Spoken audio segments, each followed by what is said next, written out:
এরপর কবরের প্রশ্ন উত্তরের জন্য দুজন ফেরেশতা আসবে। তারা প্রথম প্রশ্ন করবে, তোমার প্রভু কে? সে উত্তরে বলবে, আমার প্রভু আল্লাহ। তারা আবার দ্বিতীয় প্রশ্ন করবে, তোমার দিন কি?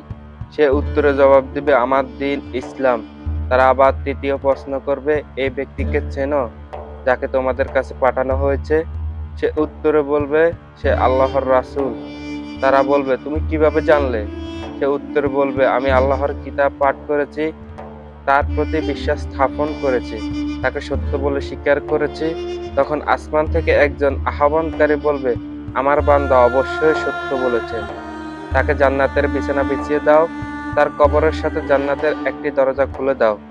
জান্নাতের সুঘ্রাণ ও বাতাস আসতে থাকবে, যতদূর চোখ যায় ততদূর তার কবরকে প্রশস্ত করে দেওয়া হবে। তার কাছে সুন্দর চেহারা, সুন্দর পোশাক পরিহিত, সুগন্ধি ছড়িয়ে